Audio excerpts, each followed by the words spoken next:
warahmatullahi wabarakatuh. Bismillah, alhamdulillah, wassalatu wassalamu ala rasulillah wa ala alihi wa sahbihi wa ala. Nasoihul ibad.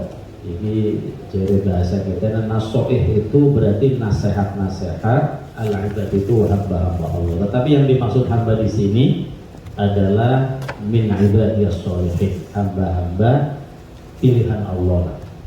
Fi bayani alfadhin munabbihatin alal isti'dad li yaumil ma'ad. Nasoihul ibad ini menjelaskan tentang lafaz-lafaz munabbihat yang di dalamnya itu mengingatkan, memberikan peringatan alal isti'dad agar mempersiapkan cawis-cawis ini mempersiapkan amal-amal soleh liyaumil ma'ad, untuk dina nggon balik. Liyaumil ma'ad kanggo dina nggon balik ay akhirah. Artinya kalimat-kalimat nasihat yang ada dalam kitab ini di dalamnya adalah kalimat nasihat yang mengandung peringatan agar kita mempersiapkan untuk menghadapi hari esok yang lebih kekal, yaitu di akhirat. Wa as'alu lan nyuwun isun Allah al-karim ing Gusti Allah sing maha mulia atau loman ki awehan. Jadi saya berharap maring Gusti Allah sing maha al-karim ayyan fa'abihi al-muslimin. Jadi sing ngarang kitab ini mudah-mudahan dengan kitab ini mau dapat memberikan manfaat terhadap seluruh orang-orang muslim. Wa ayyaj'alahu, dan mudah-mudahan Allah menjadikan kitab Nasoihul Ibad ini dakhiratan ila yaumiddin, sebagai simpanan, sebagai bekal, sebagai simpanan ila yaumiddin, untuk kelak menghadapi proses hari kiamat.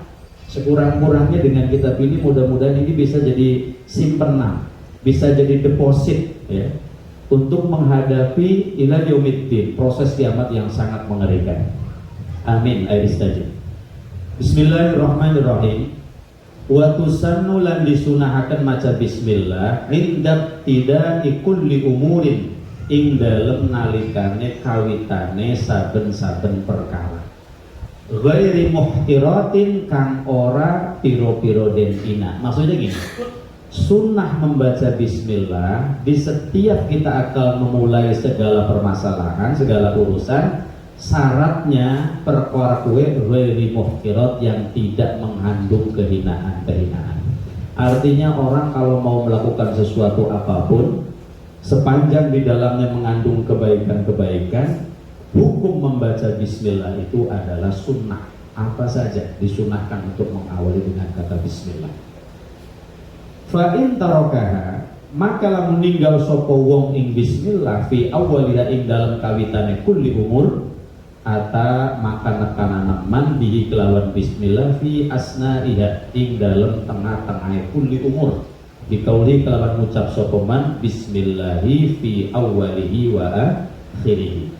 Kalau ada orang meninggalkan bismillah di awal mula urusan, kudune kan maca bismillah ini kawitan orang kelalen mungkin gitu. Maka ata biha fi asnaiha, boleh membaca bismillah di tengah-tengah urusan itu. Tapi bismillah beda dengan biqaulihi bismillahi fi awalihi wa akhirihi. Contoh kayak pula mau ngopi iki lah kasih bismillah kayak kelalen. Nah, bismillah kopine wis setengah. Lah apa?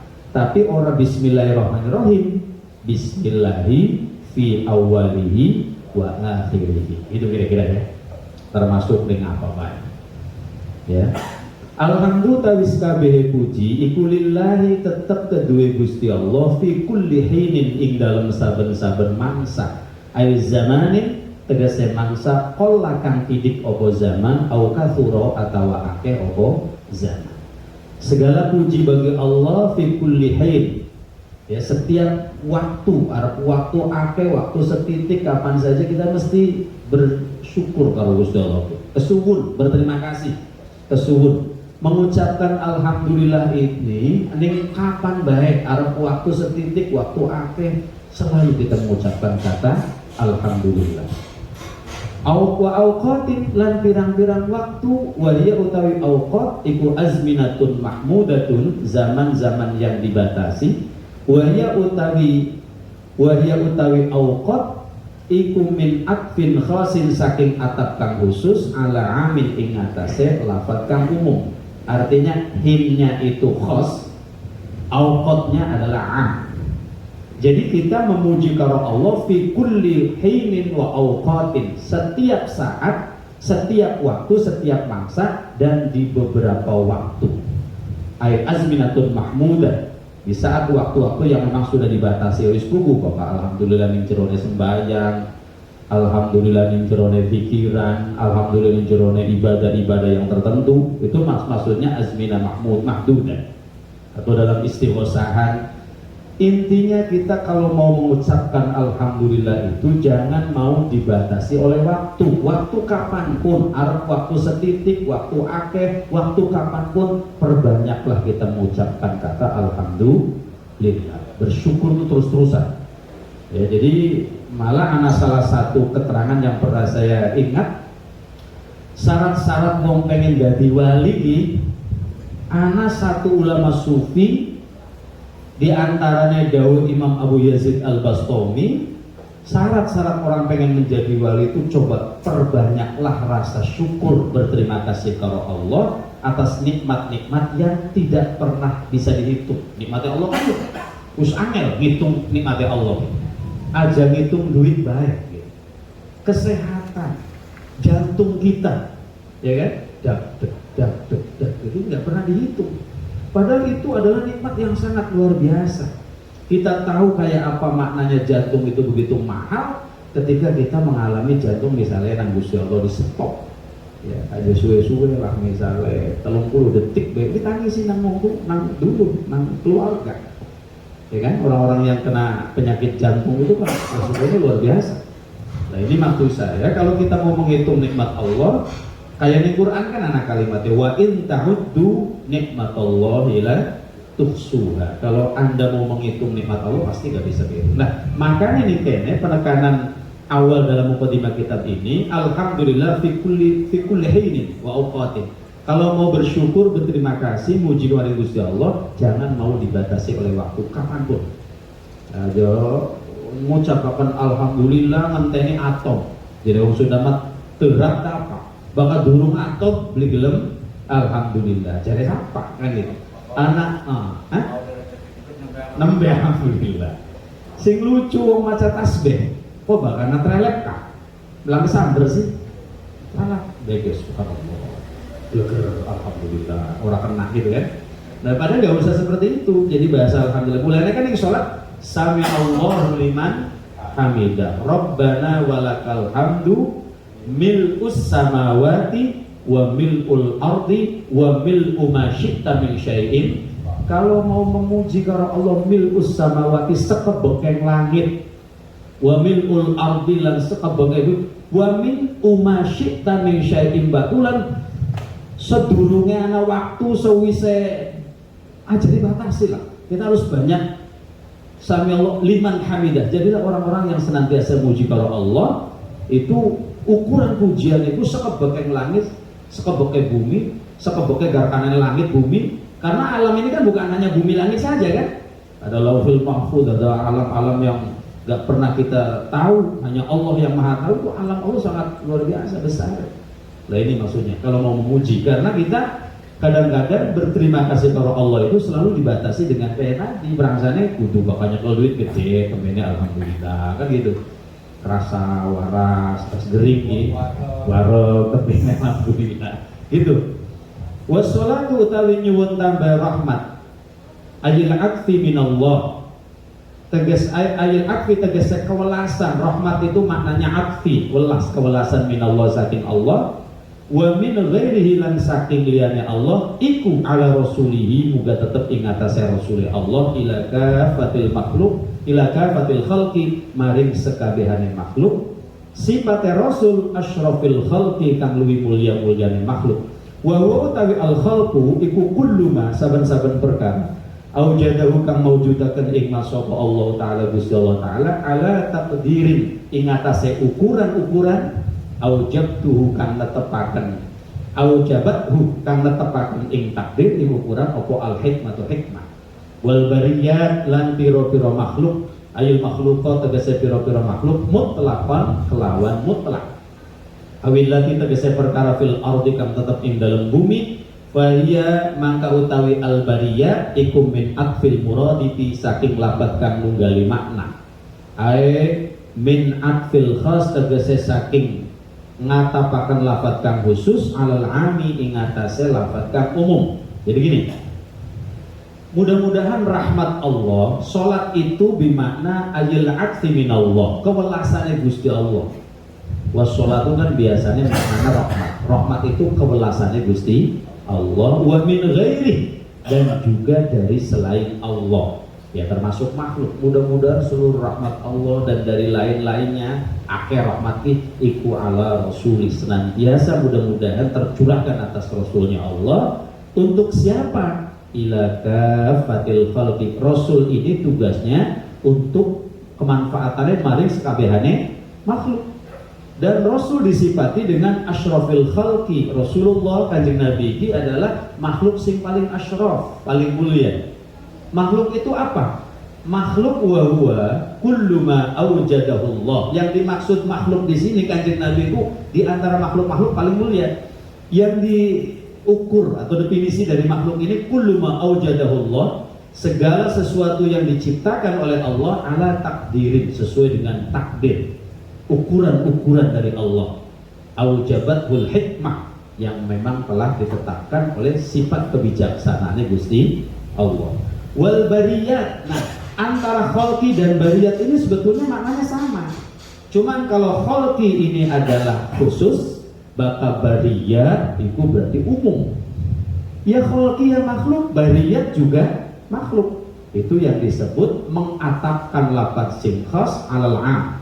Kalau makhluk itu berarti ya makhluk sasarannya khas, tapi ketika bariyat itu semua makhluk Allah, itu namanya A.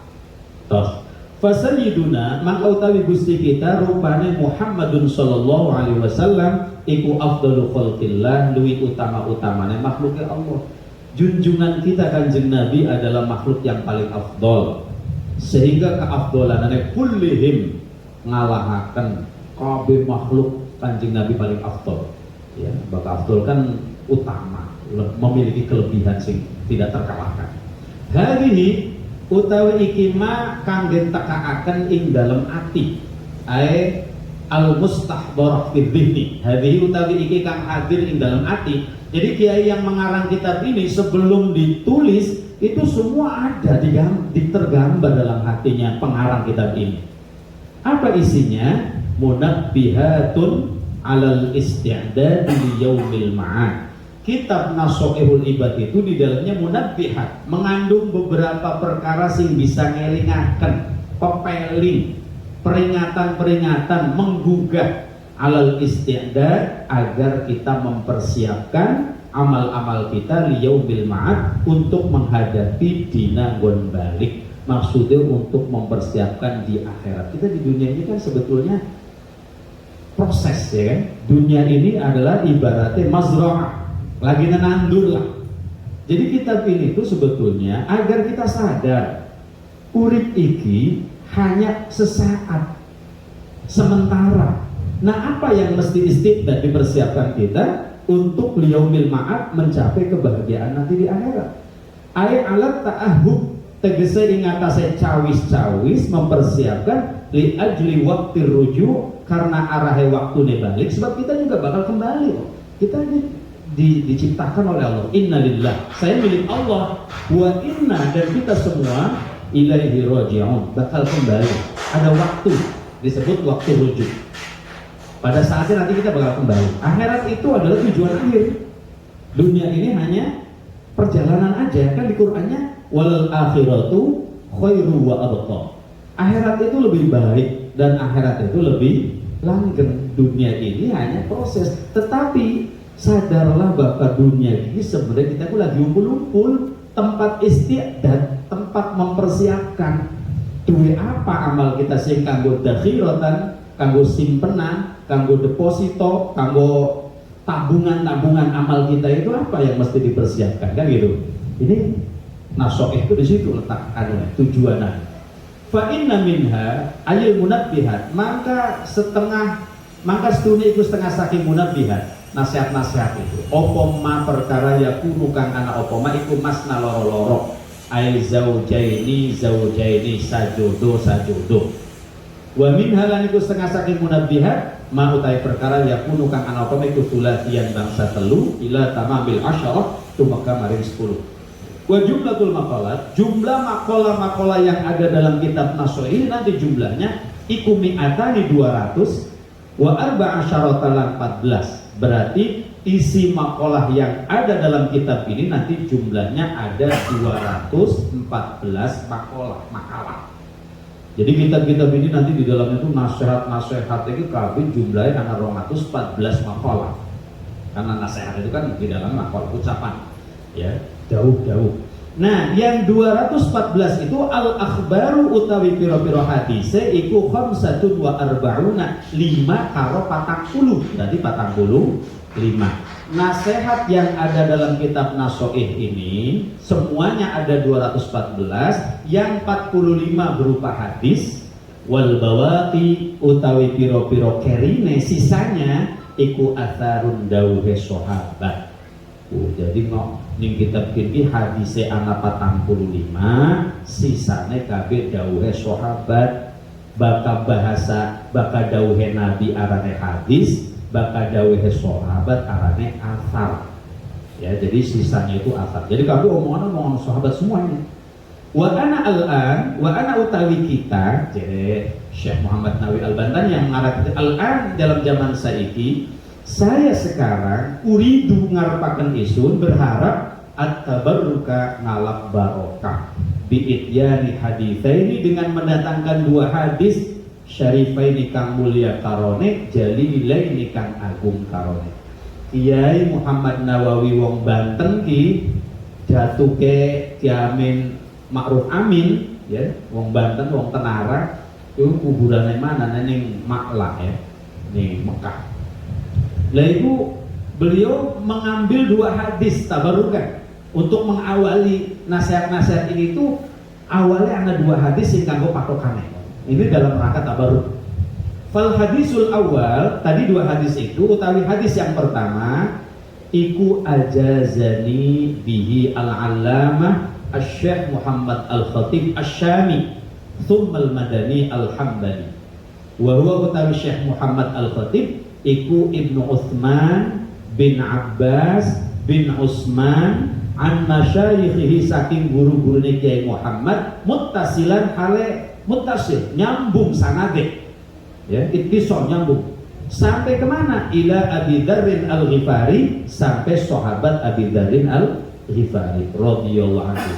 Nah, kalau sudah nyampe ke Abi Dzar langsung sanadnya ar-Rasulillah sallallahu alaihi wasallam saking Rasulullah fima ing dalam hadis yarwihi kang riwayataken Kanjeng Nabi ingma amrobbihi langsung saking pangerane Kanjeng Nabi azza wa jalla. Qala dawu sallallahu taala dawi Allah taala ya ibadi inni haramtu dzulma ala nafsi wa ja'altuhu bainakum muharraman fala tadzalam ya ibadi kullukum dhallun illa man hadaituhu fastahduni ahdikum ya ibadi kullukum jari'un illa man at'amtahu fastat'amuni at'amkum ya ibadi kullukum 'arin illa man kasautuhu fastaksuni aksukum ya ibadi annakum tukhti'una bil laili wan nahar wa ana aghfiru dzunuba jami'an dan seterusnya. Jadi gini,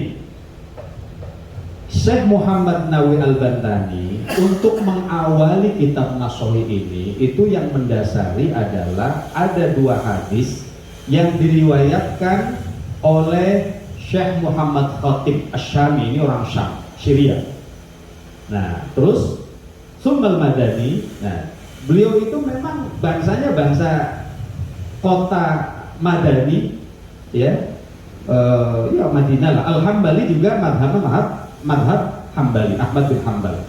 Nah, Syekh Muhammad Khatib ini adalah putranya Syekh Utsman. Syekh Utsman putranya Kiai Abbas bin Utsman dari guru-gurunya. Sanadnya hadis yang akan dibacakan ini, yang jadi patokan ini, muttasilan ila Abi Dzarrin, ini sanadnya ittisal, nyambung maring sahabat Abu Dzarrin Al-Ghifari. Sahabat Abu Dzarnya langsung dari Rasulullah, Rasulullahnya saking Gusti Allah. Nah, hadis inilah yang disebut hadis qudsi. Kalau hadis qudsi itu adalah dawuhe Allah sing ora ananing Al-Qur'an, langsung dawuhe Allah iki ngomong mari Kanjeng Nabi. Itu namanya hadis qudsi. Tekane sing Allah, ya kan? Terus langsung disampaikan mari Kanjeng Nabi, mari sahabat Abi Dzarrin nyambung. Jadi sing apa patokan. Nah, kita langsung dipahami isi kandungannya apa ya? Isi dawuh Allah dalam hadis qudsi ini gini, ya ibadi, wahai hamba-hambaku, inni haramtu dzulma, kata Allah, saya mengharamkan perilaku kezaliman. Jangan pernah melakukan satu kezaliman, menganiaya ala nafsi, ya, ingatase zate ingsun. Jadi Gusti Allah aja pernah sirati gane kezaliman maring zate ingsun. Jangan sekali-kali, saya haramkan kamu melakukan kezaliman ala nafsi. Sebetulnya berarti bukan Allah merasa terzalimi. Kalau ada orang tidak nurut dengan Allah, sebenarnya mendolimi awake dhewe, kayak gula misalkan tidak nurut dengan perintah Allah. Hakikatnya kita kan mendolimi diri sendiri. Coba contoh, Nabi Adam diingatkan nang Gusti Allah, dan uskun anta wa zaujukal jannah. Coba kamu hidup yang uskun, yang sakinah, yang harmonis lah. Anta wa zaujuk, engkau dan istrimu Hawa, silakan al jannah di surga. Fakula minha, silakan kamu berdua makan sepuas-puasnya. Raghadan haitsu syi'tuma, makanan-makanan yang paling enak di surga. Haitsu syi'tuma, sekarepmu wong loro pan mangan bae mangga di surga ge. Tapi wayahe wala taqraba hadhihi syajarah, jangan kau dekati kamu Adam dan istrimu padu aja marak-marak ning wiwitan iki bae iki. Kan akeh-akeh ngaran ini wiwitan apa sih? Syajaratul khuldi, padu aja marak-marak iki bae, silakan makan sesenangnya. Tapi yang dasar kudu perjalanan hidup Adam itu, ya kan, itu terjadi. Sebab lamun sira marak-marak maring hadis syajarah fatakuna minadz zalimin, niscaya keduanya kamu dan istrimu Adam bakal menjadi orang yang zalim. Sebenarnya kan Gusti Allah ya harapan dizalimi apa? Lamun pula orang nurut karo Allah, bagian bahasa hadis qudsi ini haramtu dzulma ala nafsi, aja pernah nganiaya ning zate isun dari Allah. Sebenarnya bukan Allah yang diganiaya, bonggan kita beli nurut karo Allah, konsekuensinya kan nanti kita yang akan menerima, gitu kan, azab itu karena kitanya tidak nurut, gitu. Ini saking bahasannya Gusti Allah itu sangat luar biasa nih hadis qudsi. Wa ja'altuhu bainakum muharrama, dan akan aku jadikan kezaliman itu bainakum di antara kamu sekalian muharraman, sesuatu yang haram. Apa baik barang sing disebut zalim, sing wong iku ora nurut. Asalnya kata zalim itu orang yang tidak nurut dengan hukum-hukum Allah, itu namanya zalim. Aja pernah melakukan sesuatu yang dilarang oleh Allah, so nanti itu yang disebut zalim. Nah, sesuatu yang zalim itu ketika ja'altuhu bainakum muharraman, kalau kamu melakukan itu diharamkan oleh Allah, maka fala tadzalamu, jangan pernah kamu saling mendolimi di antara kamu. Jadi artinya nih antar sesama manusia itu kita tidak boleh melakukan saling mendolimi, saling menganiaya. Itu pesan pertama. Ya ibadi, lalu yang kedua, ini masih lanjutan. Ya ibadi, wahai hamba-hambaku, kullukum dolun, setiap kamu sekali itu sesat sesungguhnya. Manusia itu kabeh pasti bakal sesat. Illa man hadaituhu, kecuali orang yang mendapatkan hidayah dari Gusti Allah. Di antara kita nih, ya punten-punten, mudah-mudahan kita gelem ngaji karena kita sudah termasuk man hadaituhu, orang yang sudah mendapatkan hidayah dari Gusti. Karena asalnya manusia itu kullukum dolun, manusia itu semuanya asalnya nyasar, tersesat. Illa man hadaituhu, kecuali orang-orang yang mendapatkan hidayah dari aku, dari Gusti Allah. Maka fastahduni, coba carilah hidayah itu dari Allah. Kalau kamu berharap mendapatkan hidayah, ahdikum, pasti akan kutunjukkan jalan itu. Ini kata Allah. Ini pesan yang kedua. Ya ibadi, wahai hamba-hambaku, kullukum ja'i'. Wahai manusia, wahai hamba-hambaku, kata Allah, kullukum, setiap kamu, ja'i'un, adalah orang yang lapar. Pasti menusaki kabeh orang bakal bisa mangan. Semua itu pasti bakal lapar semua. Illa man at'amtuhu, kecuali orang yang sudah diberi rizki berupa makanan oleh Allah. Anak wong kok bisa mangan, sing pangeran kok. Mulai aja belang orang mangan. Sebab Gusti Allah nggak mungkin lamun Allah gawe wetenge menusaki. Sekarang juga Allah pasti jamin, karena Allah nggak mungkin melakukan kezaliman. Lah setiap kita bakal lapar lamun ora diparingi pangan kena Gusti Allah. Jangankan kita yang punya akal, semut saja. Ciriana kan bakal yang hadis makan, bakal belajar kalau manuk kayak suka kempong, padahal orang jelas pabriknya ingin dibalik mah tetap ya wah gitu. Kalau mungkin kan brong itu karena anak keuangan puguh manuk gitu. Semua wa ma min dabatin fil ardi illa 'ala Allahi rizquha, semua dijamin. Nah makanya nih kene kullukum ja'i, setiap kamu pasti lapar, illa man at'amtuhu, kecuali orang yang diberi makan oleh Allah. Mulane fastar'imuni, kalau mau makan mintalah sama aku, kata Allah. Bakal wongke derpangan jaluke karo Gusti at'amkum. Ya, maka nanti Allah yang akan jamin makan itu. Nah, termasuk jaluke karo Gusti Allah. Nah, ini kan masih kebutuhan-kebutuhan. Ini baru urusan mangan. Ya ibadi, wahai hamba-hambaku, kullukum arin. Hambaku semua, kamu semua arin. Itu semua kamu tuh huda, telanjang. Kamu tuh asalnya telanjang, orang duwe pakaian apa-apa. Begitu ceprot lahir nih dunia jelas sih nganggo pempes, ya kan? Semua huda. Illa man kasautuhu, kecuali orang yang diberi sandangan oleh Gusti Allah. Hakikatnya yang memberikan sandang pangan itu Allah, kata Allah. Ini hadis qudsi. Fastaksuni, oleh karena itu, karena aku yang menjamin sandang, mintalah sandangmu kepadaku. Aksukum, nanti akan saya kasih sandang itu. Karena kan pangan, sandang, papan kan gitu. Ini sangat mendasar sekali bicara tentang kebutuhan hamba yang sesungguhnya. Ya ibadi, wahai hamba-hambaku, innakum tukhti'una. Wahai hamba-hambaku, sesungguhnya kamu adalah suka tukhti'un, suka khotok, suka berbuat luput, gemar dengan dosa-dosa. Manusia itu paling senang mahalul khotok wan isyan. Manusia itu pasti mulanya bakal ana wong saja aja pusing-pusing mikir batur. Selama ini kita kan sibuk mikir kesalahan orang lain, padahal itu memang sudah dari sananya. Innakum tuh kata-katanya innakum pakai innanya itu inna taukid. Hambaku, pasti sesungguhnya kamu adalah tukhtiun. Wong pasti duwe salah diwurung, duwe dosa, punya keluputan. Bil laili wan nahar, baik pada malam hari ataupun siang hari. Dosa itu bisa malam bisa siang. Wa ana, sementara aku, kata Allah, alfirud dzunuba jami'a, pasti bakal mengampuni dosa-dosa seluruhnya. Oleh karena itu fastaghfiruni, coba minta ampunan kamu sekalian kepadaku. Alfir lakum, pasti aku bakal mengampuni dosa-dosa. Ya ibadi, terus ingin ya, gue pertanyaan lagi supaya rada olih lah. Wahai hamba-hambaku, innakum lan tablughu durri, ya, fatadurruni walan tablughu naf'i fatanfa'uni. Ini bahasanya bagus banget.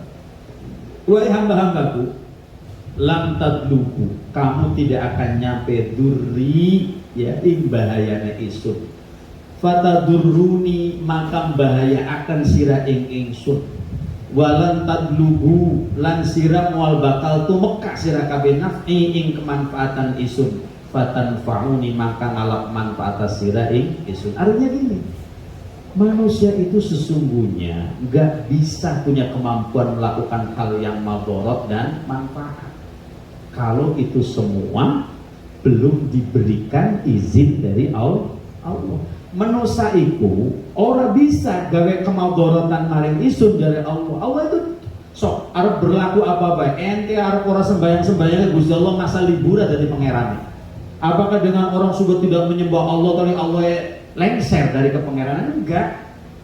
Lantab luguduri, tidak mungkin kamu bisa memberikan madarat kepadaku. Cuman sayangnya fatadurruni, kamunya sendiri yang berbuat madarat kepadaku. Allah nggak pernah memberikan bahaya di sini, cuma sila ada dewek sih gawe madarat yang membahayakan pada dirimu sendiri. Walam tablughu naf'i, ya, nggak mungkin kamu itu bisa sampai memberikan manfaat kepadaku. Aku tidak butuh manfaat sing endek. Anaga fatan fauni sira jaluk manfaat maring isun dari Allah. Jadi sebenarnya Allah tuh di apa-apa mah nggak ngaruh. Madorot manfaat itu kitanya, gitu kan? Kitanya sesungguhnya perilaku oknum kitanya. Kalau Allah itu, nah cuman Allah memberikan pilihan. Ente mau yang madorot, apa mau yang manfaat? Cara itu maka mohonlah kepadaku. Fatan fa'uni, agar hidup ini bermanfaat ya harus memohon kepada Allah juga. Wis, ya ibadi, mulai dikembangkan dalam pertanyaan deh ya. Wahai hamba-hambaku, law anna awwalakum wa akhirakum wa insakum wa jinnakum kanu ala atqa qalbi rajulin wahidin minkum ma zada dzalik fi mulki syai'an. Wahai hamba-hambaku, lau anna awwalakum, kalau seandainya sesungguhnya orang-orang yang pertama awalakum Nabi zaman Nabi Adam lah, wa akhirakum lan sampai dina kiamat umum akhirnya sira kabeh, wa insakum baik menusa kabeh, wa jinnakum dan jin kanu anane menusa sing awalin akhirin menusa jin kanu anane mereka itu ala asqi qalbi rajulin wahid minkum, ya itu kira-kira ala asqal bi rajulin wahidin minkum mazada dzikr. Bagena ana wong ya hebatnya kayak apa, wong bengen, wong akhir, jin manusia, terus misalnya memiliki hati yang sangat bertakwa dengan rajulin wahid minkum, itu tidak akan menambah fi mulki syai'a. Artinya gini, kalau umpama ning dunya ki wong ki saleh kabeh jadi wong ki takwa kabeh, itu tidak menambah sifat muluknya Allah. Gusti Allah ini sampai nurut kabeh mau tambah hebat, pangeran ki mau ya wis semono iku Gusti Allah ki. Bukan karena perilaku kita. Apa dengan kita yang nurut semua wong Islam kabeh misalnya, kayak zaman sekarang wong ngotot kayak ngapir-ngapir na wong kan, kayak mentakfir orang lain, membid'ah-bid'ahkan orang lain gitu ya. Bela Islam, pengen khilafah, pengen jadi daulah Islamiyah supaya dunia itu kira-kira pokoknya sing kafir dibunuh lah umpamanya. Lamun dalam hadis dia nang, gitu kan kira-kira. Arab wong bengen, Arab wong akhir, jin manusia lamun kabeh kanu adanya mereka itu ala atqa qalbi rajulin wahidin minkum, dadi wong sing atine paling takwa sekalipun mazada tidak akan mampu menambah dzalika dengan ketakwaan hatimu semua fi mulki akan menambah keratonku. Enggak ngaruh. Gusti Allah tuh orang pengen kayak orang apa jadi siapa wong ngomong Islam kabeh. Anak tugas ente ngajak saja. Soal nanti urusan dia mau Islam dan tidak itu urusan hidayah Gusti Allah, karena Allah sudah seperti ini ketentuannya. Enggak ngaruh. Apakah umpamanya dengan kita umpamanya wong so subang ini misalnya takwa kabeh itu pangerane nambah ngono. Gusti Allah mah harapan sampean ngelakuna apa baik sing bengen tetap mulia. Kemuliaan Allah itu la nihayah, tidak ada batasan, tidak ngaruh. Apa kebalikannya kalau ada orang punya ingkar kabeh, nggak ada orang iman satu pun lah kasih takwa sih jika dolim kabeh, Allah tetap jadi keraton. Jadi Allah tetap maha meratui. Allah tidak mengurangi, tidak melebihi sifat kehebatan Allah. Itu tidak ngaruh. Itu maksudnya gitu ya. Nah maka kita nggak usah, kalau lihat ini nggak usah maksa gitu. Tugas kita kalau diperintahkan wa ma alaina illal balagh, ya tabligh saja, ngajak kebaikan. Soal nanti urusan yang belinya nurut dan enggaknya itu urusan Gusti Allah. Lalu ya ibadi, law anna awwalakum wa akhirakum wa insakum wa jinnakum kanu ala afjari qalbin rajulin wahidin minkum ma naqasa dzalik min mulki syai'an. Tuh kebalikannya. Sebaliknya wahai hamba-hambaku, kalau seandainya anna awwalakum, orang-orang dulu wa akhirakum, sampai wong zaman akhir, wa insakum, manusia, wa jinnakum, jin, kanu, adanya mereka itu ala afdali qalbi rajulin wahid, wong iki lacut kabeh, brengsek kabeh, kurang ajar kabeh, mana koso tidak akan mampu mengurangi dari sikap-sikap jelek itu min mulki, dari sifat keratonnya Allah. Jadi sekalipun wong wis ora iman kabeh apa pangerane wisan dari pangerane enggak ada urusan, enggak ngaruh gitu. Ini Allah yang ngomong, hadis qudsi. Lama kita tenang aja, maka harus bilang kayak ini lega gitu. Ya bener. Sebodoh amat gitu.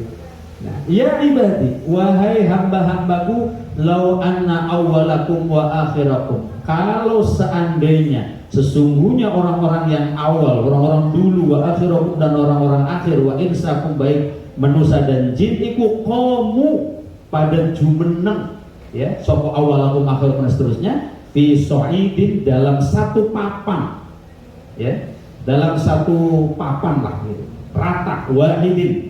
Terus fasa'aluni, mereka mohon kepadaku, jaluk kabeh awalakum akhirakum, gimana ini sudah dari Allah, maka fa'aqaitu, akan aku kasih kulla wahidin, di setiap salah satu mereka, masalah tahu apa yang dia minta.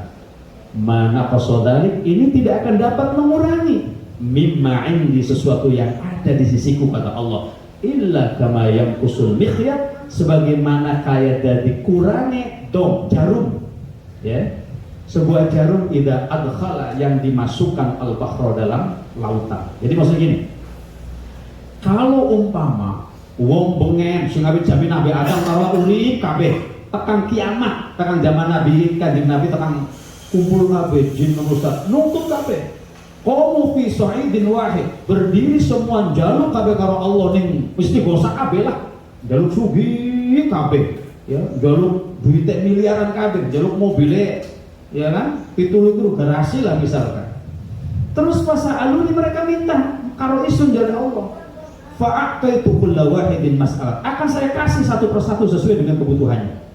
Ingat, mana qasodalik mimma indi, kekayaanku, kata Allah, tidak akan berkurang. Bogen dintek kena sok jaluk apa baik, jaluk gunung, jaluk sawah, jaluk emas, jaluk duit, jaluk apa, seandainya semua minta dan semua orang nurut kabeh karo Gusti Allah, itu tidak akan mengurangi kekayaan Allah. Diibaratkannya kaya jarum dicemplungaken ning tengah lautan, seperti itu, enggak ngaruh.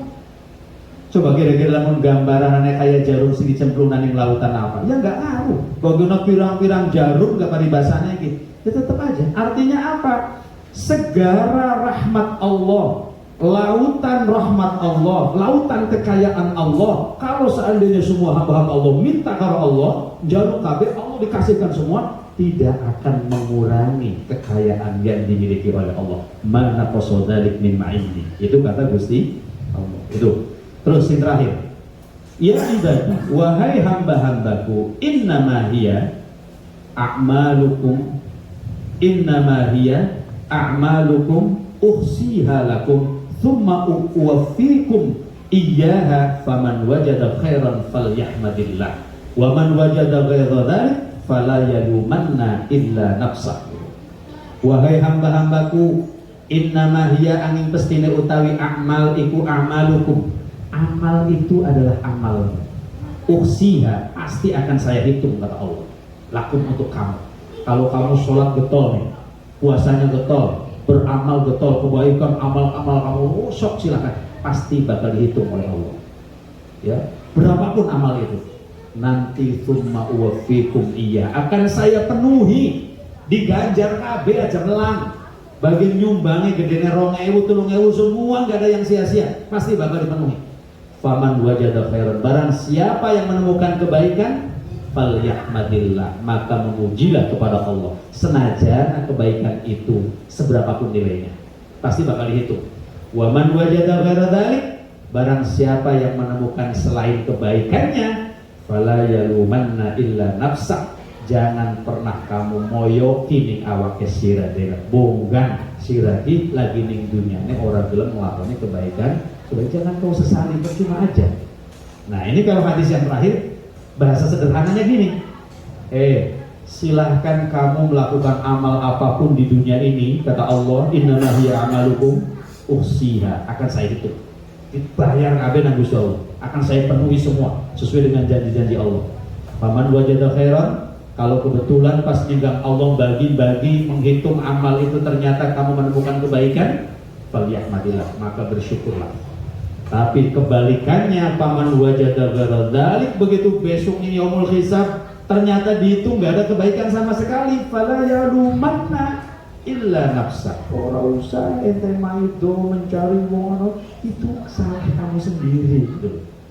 Ini bahasa hadis qudsinya Allah Subhanahu wa ta'ala. Nah, paling tidak dari obrolan hadis qudsi ini kita sekurang-kurangnya ada apa ya, ada gambaran besar lah ya, bahwa kita ternyata harusnya lebih tenang hati kita ini. Ternyata memang segala sesuatunya itu tergantung sejauh mana niat kita, amal kita, ya, kreativitas kita, kegiatan kita, itu nanti pasti Allah bakal membalas kebaikan-kebaikan itu. Wal hadis tsani wallahu a'lam.